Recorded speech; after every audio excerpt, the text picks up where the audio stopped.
Ce bar où j'ai l'habitude de boire un café crème, ce bar que je connais dans les moindres détails, a quelque chose de différent aujourd'hui, car tu es là, assis. Tu regardes les passants pressés dans la rue et tu ne m'as pas vu, pas encore. Je souris en t'observant à la dérobée et je me dis que le temps a dû t'oublier. 10 ans se sont écoulés depuis notre séparation et tu n'as pas changé. Le passé vient de surgir dans mon instant présent comme un invité audacieux qui s'assoit près de moi sans me demander l'autorisation.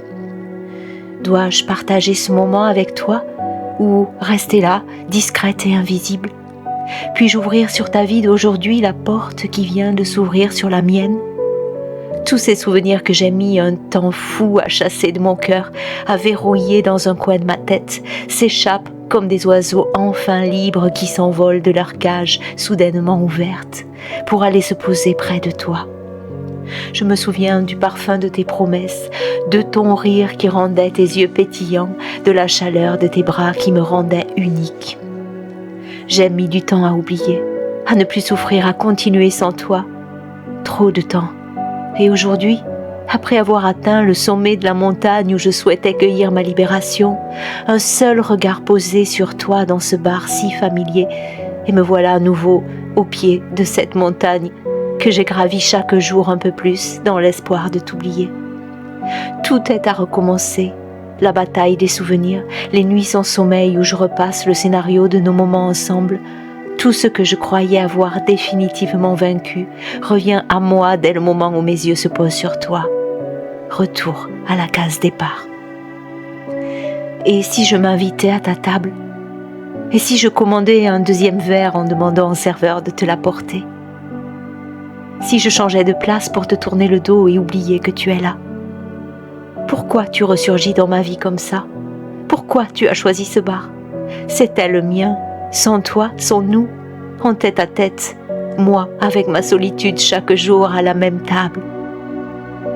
Je pourrais me lever et sortir, juste relever le col de mon manteau, cacher la moitié de mon visage derrière mon écharpe, sortir incognito et oublier que je t'ai vu.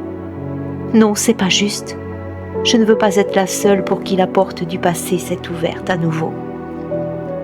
Je vais me lever, oui, et m'approcher de toi, te dire bonjour. Et après, est-ce que le passé nous ouvrira une autre porte où l'horizon s'étendra devant nous comme un ciel ouvert au champ de tous les possibles? L'horizon d'un futur vierge des vestiges du passé? Ou bien allons-nous nous retrouver tous les deux piégés dans un espace-temps que nous avons déjà visité et qui restera à jamais peuplé de fantômes? Je marche vers toi, le cœur battant, et à ce moment même, elle entre dans le bar, souriante, ses yeux ne voyant que toi. Tu l'accueilles chaleureusement, elle dépose un baiser sur tes lèvres et tu te tournes pour appeler le serveur. Tu me vois alors, tes yeux plongent dans les miens. La porte du passé vient de s'ouvrir pour toi aussi. Tu sembles surpris, suspendu hors du temps, un léger sourire sur tes lèvres qui disparaît aussitôt, car c'est à elle qu'il était adressé. Quelles sont tes pensées à cet instant où le passé s'immisce dans l'échange de nos regards, où la porte vient de s'ouvrir pour toi aussi? Tu détournes le regard, embarrassé, c'est la petite veine bleue sur ta tempe qui te trahit, ce tout petit détail du passé qui révélait tes émotions secrètes et qui est toujours là, même après toutes ces années. Est-ce qu'elle connaît ce détail pour lire dans tes pensées, elle? Alors, je relève le col de mon manteau et je cache la moitié de mon visage derrière mon écharpe. Je sors dans la fraîcheur du soir, le cœur rempli de souvenirs qui se sont engouffrés par la porte ouverte.